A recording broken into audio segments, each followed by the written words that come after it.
Hello, Booknerds. We are back with another online book launch. I mean, we are in the middle of the pandemic, and we can't do anything else about it. But we have with us another awesome author. And guess what? Where is he from? He's from Kolkata, and there are so many awesome authors from Kolkata. It's crazy. I'm going to ask Mr. Shakti Ghosal about it. And this is the book we are going to talk about, The Chronicler of Hooghly and Other Stories. And yeah, with me at the bottom of the screen is Vidushi Nautiyal. She'll be also, she's on Team Book Nerds and an integral part, and she'll be expressing her opinion about the book. And yeah, it's a collection of short stories, and it's raining short stories over like for even yesterday we had a book launch and they were short stories. So we are enjoying it thoroughly. So it's quite it's a super it's good sometimes to take a break from novels and just go for short stories and the shorter form. It's a time, we're living in a very fast-paced world now. It's a time for short Yeah. stories. Yeah. So yeah, before we go ahead, thank you so much, sir, for taking time out, coming here for the book launch. I mean, you have a story within the book about the pandemic, so it's kind of, irony. How are you feeling? How are you feeling about this launch? Well, to be very truthful, this is my first book, and therefore this is my first launch. Yeah. And since it's a first book and a first launch during the first pandemic in my life, Yeah. in all our lives, Yeah. I think it's awesome. It's very interesting the fact that we are able to do this online the Yeah. way we are, and I must thank you guys for organizing it so well. Loving it really. Yeah, so Shakti ji was asking me that can I have tea or coffee, and I said that if we were offline in some in some quaint little cafe in Dehradun or perhaps Kolkata, we would be having some tea or coffee. So that will happen. But yeah, I mean we read the book and it's a kind of there were mixed emotions. I mean so much is happening in the book, and the short stories are not are kind of similar in some ways, but the amount of culture and history that is coming at us from the book, it was amazing. And we wanted to ask you, like, did you plan this way, like, the short stories, of course, and what did you plan a theme or something, or you just wanted to go crazy with it? That's a nice word you use, crazy. To be very Too crazy, frank, I too mean, the way crazy. I see it, and let me sort of maybe give me a couple of Yeah, couple of minutes, sorry. of So, course. each one of us inside is a storyteller. Yeah. We may or may not realize it, but the story is there. And now you may ask, where does the story come from? The story really comes in from the senses as we go through life and we're imbibing, through sights, sounds, through smells, through experiences. We look at situations, we look at people, the way we have become, we have wound up becoming, if I may use such a word, is really what creates the story. Now, in my life, just I think as in everyone's life, we actually are confronted sometimes with situations or experiences which uh, could be traumatic, but which really, in some way or the other, impact us deeply. It leads us to start asking very fundamental questions. I mean, who am I? What am I doing? What is all this about? Now, I think human philosophy possibly came out from such questions when people faced situations like this. So, each of the stories in this book, guys, is something in some way or the other linked to one such experience. So there are at least 4 or 5 experiences which sort of led to these stories getting created and my becoming a storyteller in that sense. So the experience thinking gene is mine. So when I open the book and I look at a character and I see actually parts of me really, speaking back, and that is how the stories happen. I don't know if I could answer the question, something which is understandable, but that's how it was. Yeah, but tell me something. I mean, you have been in the corporate sector for like 4 decades, and I don't know. I mean, perhaps the creativity and you have to preserve it, right? How do you preserve it? I know you have been blogging and stuff, but and you have very good visitors on your blog, but this is totally different, right? This is you're going independent as an independent author, and it's an experiment in some ways. So how do you feel about that? But it's a news channel. But like I said, the pandemic did give me an opportunity. 4 months lockdown in the beginning, and nobody was phoning, or even if there are phones, they were few and far between. One didn't have to go out anywhere, and things like that. So it gave an opportunity to sit down, ideate, and write. And it actually, the ideas were all there in one way or the other because they were experiential in nature. But it took 4 months really for me to sort of get down to writing it, and then looking at it, and then maybe changing it at places and so on. So that's how it happened really, as far as the book writing is concerned. Yeah. But let's talk about Kolkata. We have to. There are so many references, and we are like overawed by the kind of, writing talent that has come out of Kolkata. I don't know if that is a pressure, or I don't know if that is the case, but, were you inspired by that also? When you're writing, perhaps you can channelize all that, creative energy. I mean, you are in the best literary city, and I believe that they are vying for it also. They want to call it the literary capital or something like that. So what about that? Yes. What about the Kolkata elements within the stories? Okay, let me sort of give you a quick perspective of what Kolkata really is. Yeah. It's a it's an overgrown city, huge population pressure. Yeah. I mean, all our cities are like that. Not Dehradun. Dehradun really doesn't come into that category. But if you were to go to Delhi, I'm not so sure. Delhi would be. I'm not so sure That now. situation is changing very fast. Okay, okay. I haven't been to Dehradun for decades, so I need to come one day to understand. Okay, but what I'm trying to, you understand what I'm saying? Yeah. There's this pressure, and then there's creaking infrastructure, and you also have slums, and you have very rich people and their house, and all that is there. Yeah. And you have a fairly lack of planned infrastructure. At least most part of the old Calcutta is unplanned. Okay. So you have roads which sort of seem to have become roads because there were houses on both sides and a road had to pass in between. The road came later and the houses must have come up before. Things like that. So it's how it is. But having said that, Calcutta or the Calcuttan, and if you ask me how it happened, I do not know, but must be something there, is much more literary and intellectually oriented. Yeah. And he rather prefers to have, take a jhola on his shoulder and walk into a coffee room and then coffee house, and then meet his friends over coffee they would discuss literary and intellectualism and philosophy for 4 hours. Yeah. So materialism still, I mean, it's changing, but materialism still is something which doesn't enamor Kolkata. Now there's no judgment here. Okay. There's nothing wrong with being materialistic. Right. It's just that is how people are. Yeah. So and that's why Calcutta is also called the city of joy.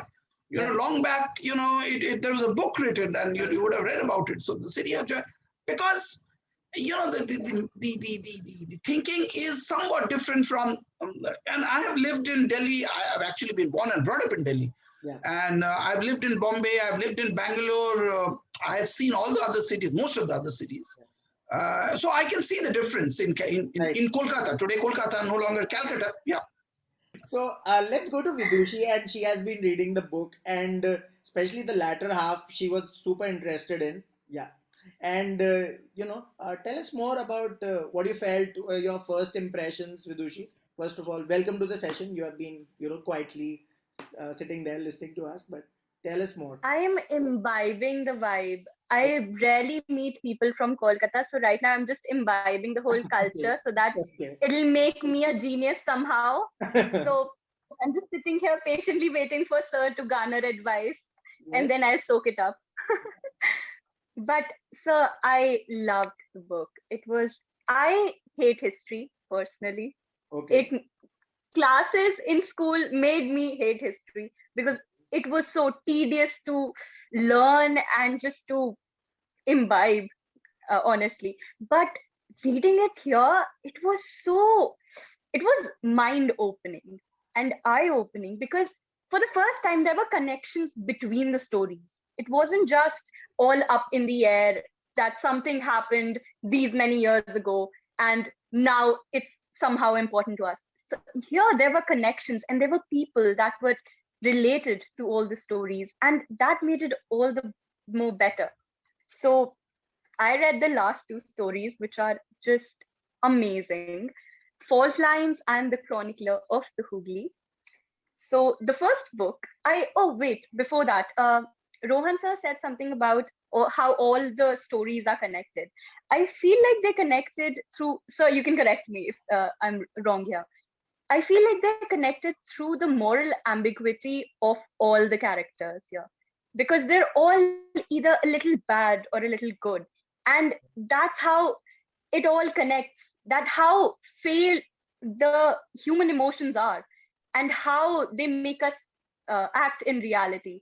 And it was just amazing seeing all these diverse characters engaging within themselves, which is also why I absolutely loved Fault Lines, because it was about this guy, right? The main protagonist of the story, uh, Anjan.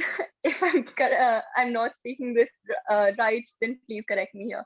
Anjan, and he and his wife, they have this amazing life, right? It's very lavish, it's very comfort filled, very luxury filled. They go on dinners and date nights and whatnot, and they live happily, or so it seems, until something happens in Anjan's life. In his kitchen, there's a leak, a gas leak, and that explodes whilst it's being mended. And so in sort of he's in the hospital in a sort of comatic state. And during that, he experiences these flashbacks of his friend Savio from long time ago, of how the things that he's done in his life, they weren't good things. Like he sees himself as someone who's so important, someone who's so good, who's done something so good in his life. And yet when Savio reminds him that what he's done is so wrong and so unjust to the people around him, and he's so selfish, it's so amazing seeing that. And what I loved about that story was that while at the start the narration of the story is very it doesn't sway on any side. It doesn't tell anything about the characters, whether they're good or bad. It's very impartial. But as the story goes on, the narration also changes. The tone shifts of the story. I have to ask, sir, Actually, was this Vidushi, done naturally? I wanted to come in there because it was kind of, there's a term in music called staccato. You know, if those who know about Western music, they would know, and it was so much like that. I mean, the first two stories, especially, I'm drawing a parallel from what I see, that what you have experienced. The storytelling is quite staccato in that way. I don't know if I'm saying it right, but sir, could you shed more light on that, perhaps? I really love the way Vidushi, sort of articulated aspects about fault lines. The way I look at it is, we somehow are conditioned to see things, or at least that, black or white, right?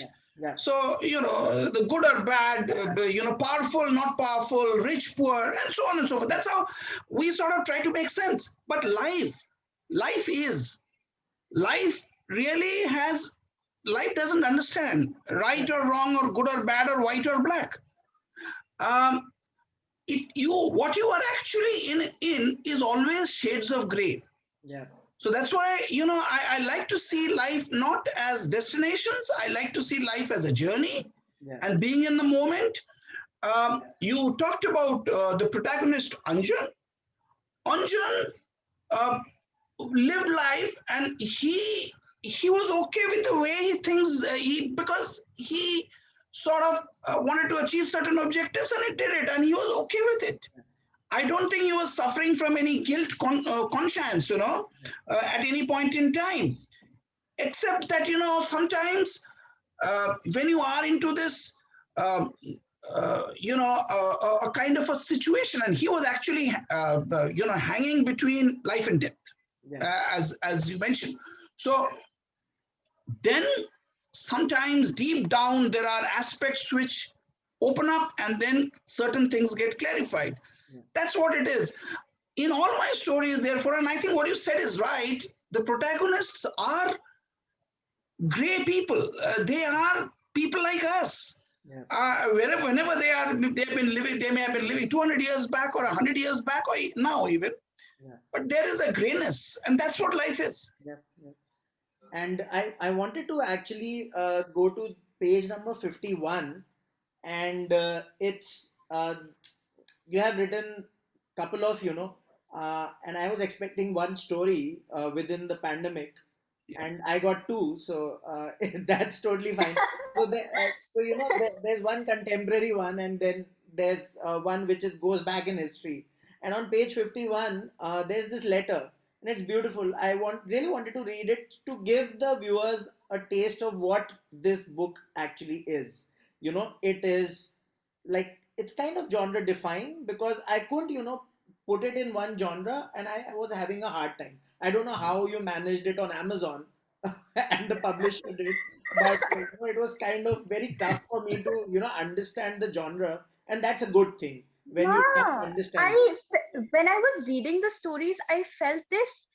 It was like all the stories, even though they are connected through the characters, they're all so different. They defy all kinds of genres And then and all suddenly, kinds of and then tropes. suddenly, Shakti ji is talking about the partition and Bengal partition. I was like, okay, okay.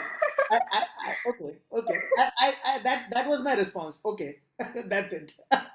And I wanted to read this letter. So this is the pandemic, and Dipenda. This is a letter that do I pronounce it Elokeshi, or how do you Elokeshi is absolutely right. Perfect. On the dot. Elokeshi. so Absolutely. Elokeshi has written it. I'm half Kolkatan man. So Elokeshi to Dipenda. Dipenda, I came to know about your tragedy. I remain uncertain why Ma Kali, in her infinite wisdom, should choose to inflict two such blows on the same person. Sometimes I agonize at the unfairness of it all. At other times, I wonder if such tragedies happen to good people like you to make them stronger. I'm leaving Bhu Kailash with my mother, and we'll, of course, ask sir about Bhu Kailash and Rajbari and Khidarpur history a little bit later. By the time you read this letter, I would be far away. I do not wish to tell you where I'm going, as I would not like you to come looking for me. During the brief period we have known each other, I had developed a special fondness for you. I also sensed that you too reciprocated my feelings. And I won't read the entire letter, because then the readers will, kind of will not buy it. So I won't read the entire letter. But this letter was beautiful, and I really wanted to know about, because it's like, you are wrapping up the story beautifully, and tell us more about this. I mean, the story, and about this, concept of writing in the pandemic, about the pandemic. It's like, it's how, Deadpool looks out of the Deadpool movie, looks at the audience and says that, The okay, I'm four free. walls, The fourth looking wall. at the fourth The wall. fourth wall. That's quite weird, writing about the pandemic, and then giving references to the Spanish flu also. Tell us more about it. The thought of pandemic came to me because when the pandemic started here, and then all of us were curious about what it was all about. Yeah. I mean, we have all heard, we have all had, for example, I'm sure all of you have gone through having influenza, right? And influenza is a very minor, all of us get, and the doctor says, okay, you've got influenza, take rest, have some hot tea, coffee, maybe paracetamol, you have fever, and then 7 days later, you're okay. Yeah. And until, some hardly much of a medication is required even. Yeah. I think I did not, and I think most of us do not know that when the influenza came in the year 1918, and it was 1918 when it came, and it went up to right into 2020 beyond, yeah, almost 2020, a little beyond.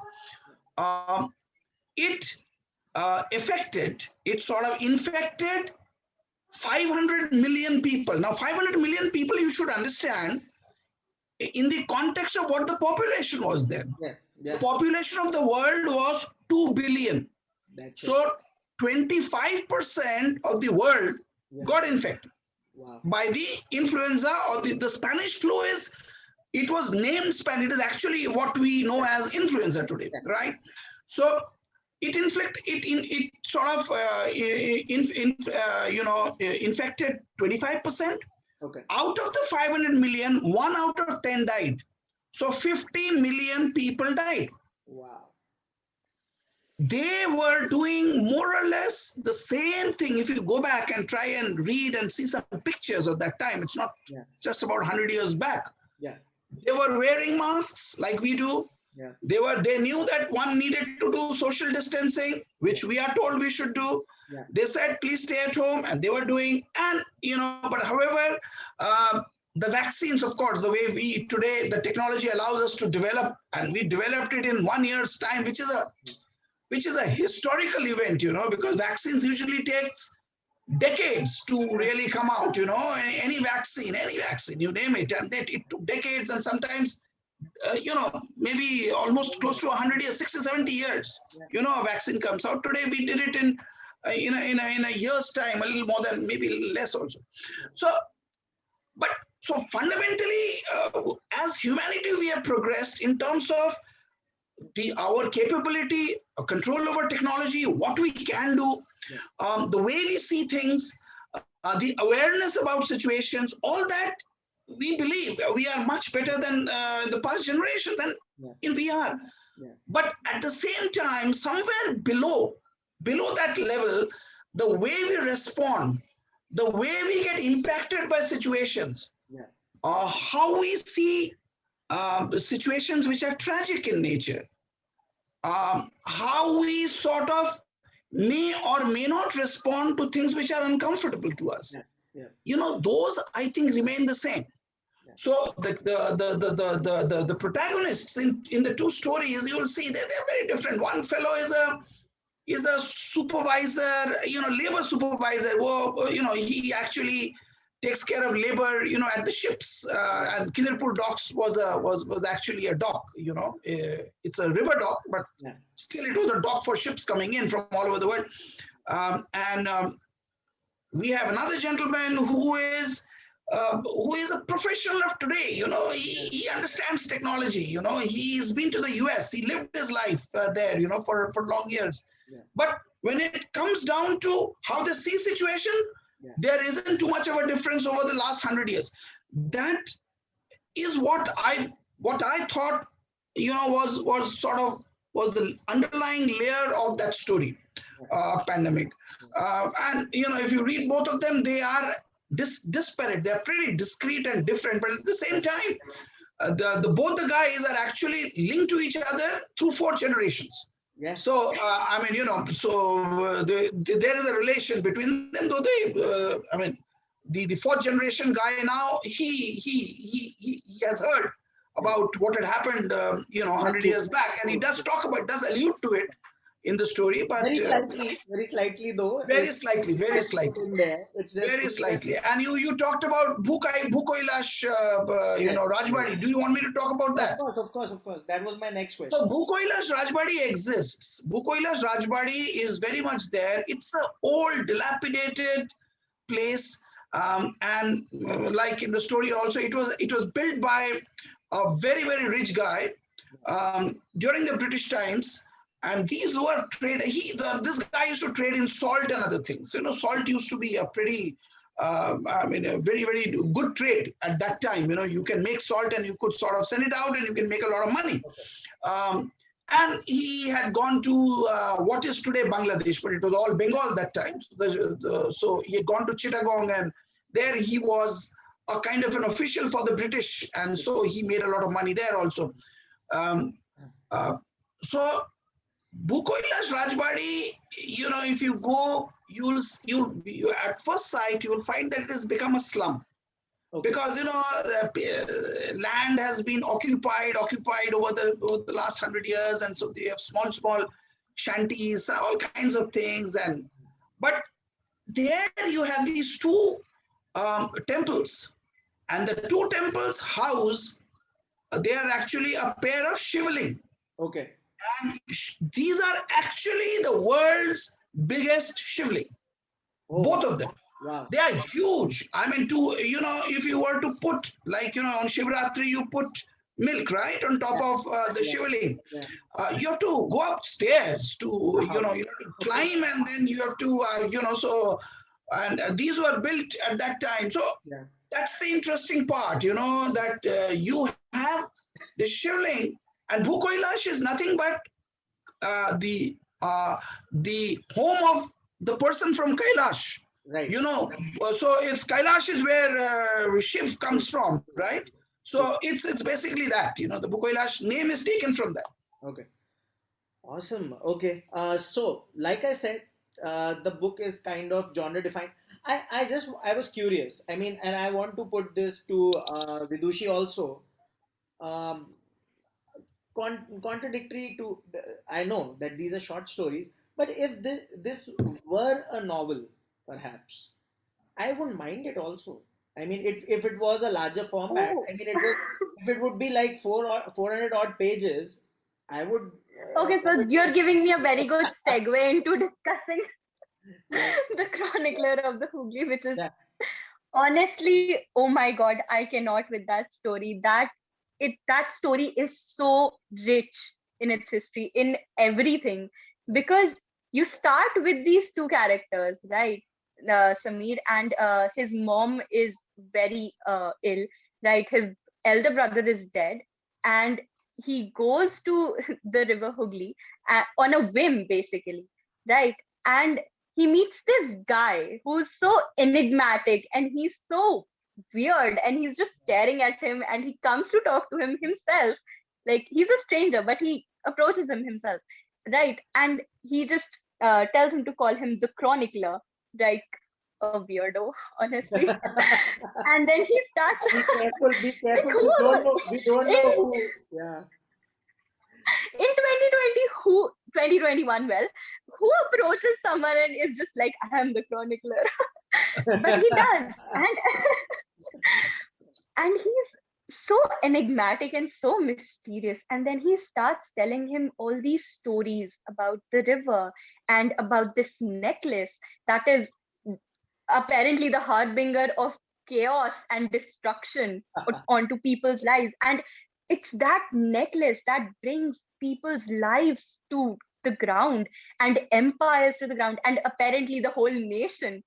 And it's so interesting because we segue into all of these stories, like mini stories. And I just desperately wish it was a 400-page novel so that I could actually get into the details. Yeah. I was I was craving for that the entire time. Somebody has commented that okay, who is this? Sri Lekha Gudia, and I think it's a she, and that's how time travel begins. The element of magic is brought in. So that has been brought in. Somebody just commented, so I just wanted to mention it. What's happening, Shakti ji? What's happening? You reach the Chronicler of Hooghly, and suddenly there is magic also. So it could have been perhaps a longer format also. Absolutely, it could have been a longer format, but as I said, it's the first book, Yeah. and there is that bit of two things really. Yeah. Bit of an uncertainty about, I'm not like if I was Amitabh Ghosh, Yeah. and I could have written a 1400 page and knowing fully well people will read. Yeah. But if I were to actually replicate the way Amitabh Ghosh would write about something, I'm dead sure nobody will read it. It also depends on who you are, and so that uncertainty within me about that. Look, if I become too verbose and I sort of get into too much of description, Yeah. it would sort of lose its appeal, maybe lose its punch. That was one, that's a fear. Yeah. That's an apprehension I carried. Yeah. The second, I was also a little impatient. Yeah. I mean, these thoughts were there, so I thought, that let me, because like I said, they somewhere they are deep down, they are me. Some of the protagonists carry that bit of thought gene of mine. So there was a bit of an impatience. I needed to sort of put it out there. I told myself that, look, let me finish it off. Let me give it to the publisher. The thing is, the irony, of course, not an irony. It's not a reflection on anything. But in today's world, one would expect things would be faster. But publishing still, if you go by the traditional publishers, they still take 6 months. Yeah, true. I mean, 6 months is actually a lower limit. I mean, they actually can take even a little longer. That's how it is. I mean, there's no judgment here. That's the way, the way it works. All the best things 6 take months time. is a lucky scenario, actually. Six Yeah. months is a lucky scenario. What I was hinting at was that the longer format, I don't know if you have read the Lowland by Jhumpa Lahiri. Yes, No, of course. so that was something, I'm not drawing a parallel as such, but I'm saying that it was kind of, I was like, oh my God, can this happen? Can it be that, more than that? Or I'm being greedy, just greedy, but it was We just, loved your writing, sir. We couldn't get enough. That's why. yes, that's the whole point. That's the whole point. And this is not, what do you call it? We are not saying it because you're here. Even if you were not here, we would be just chatting about it like this. So I have to ask something. Sir, I noticed there was a lot of change in your writing style while you were shifting from stories. Like the Chronicler of the Hooghly, it's very fast paced, very cut to cut, right? But the Fault Lines, it goes into a lot of emotion and it goes into a lot of character depth. How did that go? Well, possibly, I mean, it sort of was a result of where I thought the relationship aspect became very important.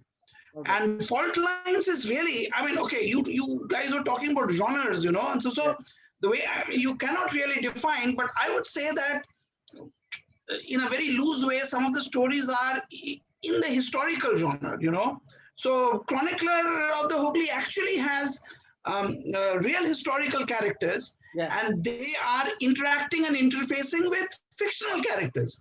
And so the many who are real and many of them are fictional. They are talking to each other, and that I thought was a very interesting way of taking a story forward. It actually, I mean, I must tell you this. There is significant amount of background research that has gone into these stories, particularly the Chronicler. So as far as the historical aspects are concerned, they are dead true. I mean, all of them, they can be checked and re-verified in terms of the people. But of course, the fictional characters come in and they start talking to these guys. And for example, if you have read the Chronicler and Vidushi, you would recall. Even this one, sir, even this one, Ashtami, even in Ashtami, the starting itself is like with a historical character. Yes, absolutely. And it flows. I mean, the events are all historical. In Ashtami also, it goes about 70 odd years, but it is all historical events. For example, our the independence and the riots which happened, were historical events, and they had a major bearing in terms of the storyline also. Now, coming back to, for example, Vidushi, just to take a quick example, right in the beginning of the Chronicler, I mean, as you would have recalled that there was this guy, and he is the commandant of Fort William, and he is having a gin and tonic, right? Now, and then, of course, the governor, Drake. Now, Governor Drake is a real character. Governor Drake was the Governor General, or the British Governor General of that time. Yeah. And he is talking to this fellow, So there are Robert Clive, of course, was there, and Shirajuddaulah was there, but then some of the other characters, Subedar is a fictional character, and Ram, Joba, the lady, the who sort of is doing many Yoba. things in that Oh my story. god. Yeah, he's a I love fictional her. character. But Omi-chan is a historical character. Is a real character. Serious? Yes, of course. He was, and so there are these mixes. They are actually, so you have these blend of two characters, and which I thought was a very interesting way to be able to narrate a story. Yeah. But I have held true to the nature and the events that happened. That's why Vidushi, when she called me before the session, she was like sounding like she was going like, "What's going to happen, sir?" I can't fully fathom the entire context, because some of I those was having a crisis. he didn't realize that some of the characters were real. Yeah. So that's something. Somebody is asking. Okay, I author. have to ask, sir, is There's a that question from necklace the audience. real? Vidushi, there's something from the audience. Okay, just give me a moment. Author Vikram E. Diwan, novelist, is asking, congrats. Oh, sorry. Yeah. What was the most enjoyable and most difficult part of your journey as an author up till now? Difficult part I haven't faced. I'm a rookie author, just written one book. So frankly, it was a journey of passion. Yeah. I can't think of, like I've heard of what is called as the writer's block, right? Yeah. Now, and I've heard about this, how it suddenly your creativity goes out of the window and you don't know what to do. Yeah. And the biggest of writers actually have faced this at times. But strangely, I did not face it, at least not for this book. Maybe for the next one I might, but I did not.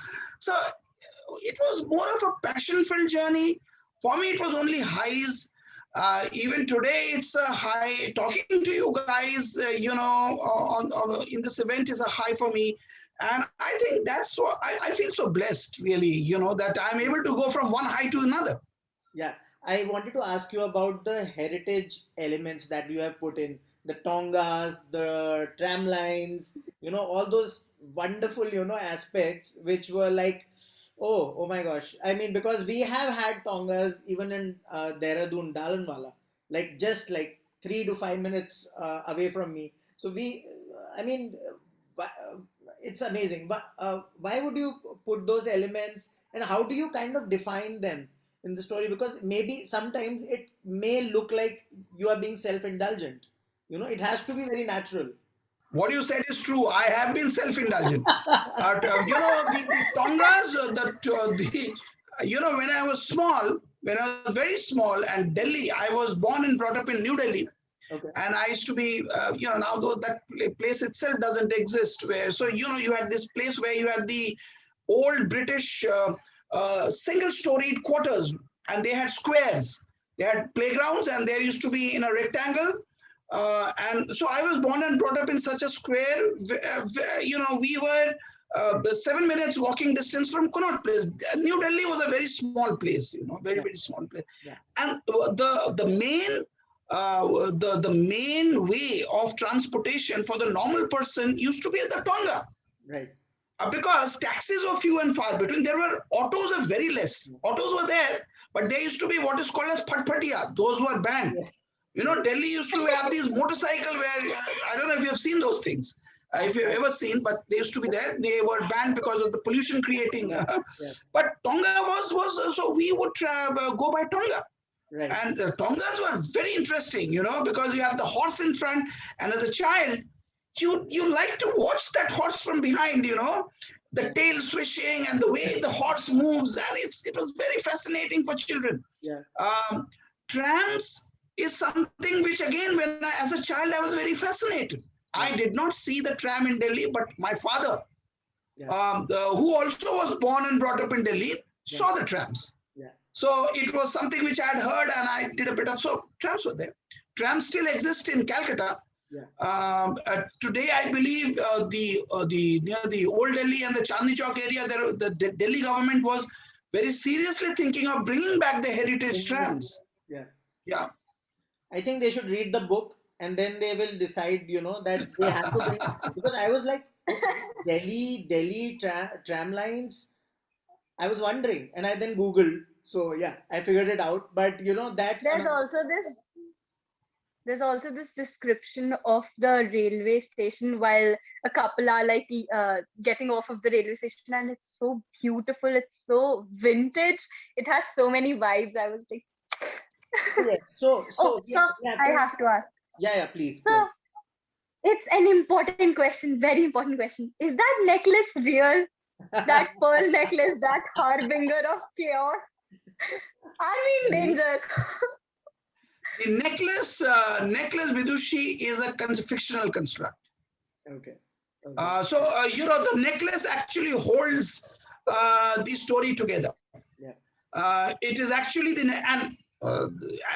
you have read the story, so you realize that in a very underlying manner, the whole story, all the stories linked together, the chaining of each of the stories is really the necklace.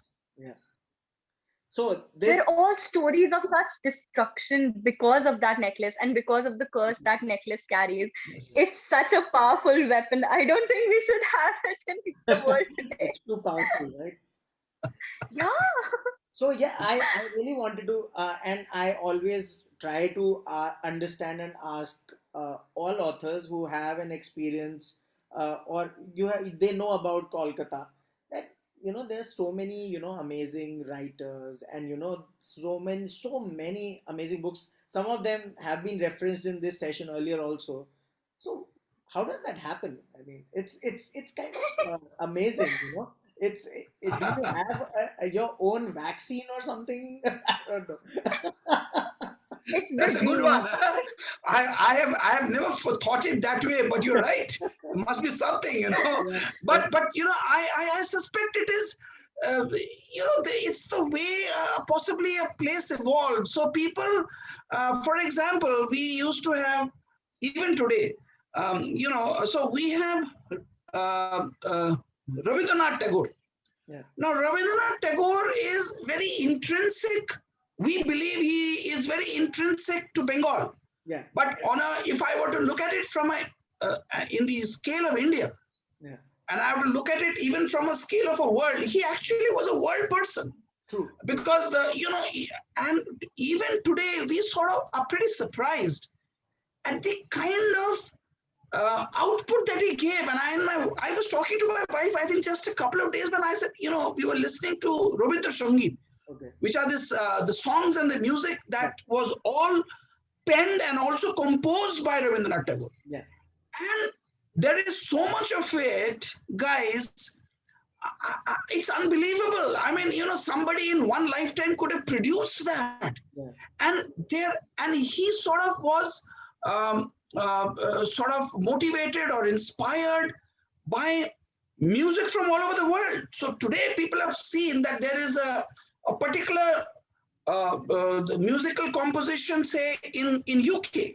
Yeah. And he actually borrowed from there. And I mean, he didn't sort of plagiarize, Yeah. but he borrowed from that and he actually developed it and created Wow. a music of his own. Like that, he's done. And also from folk, from all kinds.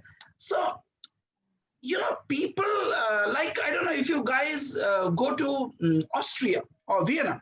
Yeah. I don't know if you have been there, but if you haven't, Vienna is like that, Okay. It's sort of, it's a musical capital of the world. Wow. So if you look at the great musicians and all, you go to Salzburg, you will find it's steeped in because there were great musicians who were there, at a point in time. Yeah. Bengal, I think, tries to hold on to some of that, and one reason could be also a bit negative aspect, and I don't mind actually articulating it here. People may not agree. Okay. Which is because maybe, just maybe, if you don't see great amount of fast development, and Bengal hasn't seen that thanks to the way the state sort of has evolved over time. Yeah. So you sort of hold on to what you believe is precious from the past. True. But if I'm evolving and developing and I become Bangalore, Yeah. and I am looking at the future, I possibly have less need to hold on to my past. So Do you yeah, think it could also be kind of like a ripple effect because there were so many talented people already from there, so many literary intellectuals that people felt like they could tap into that kind of potential?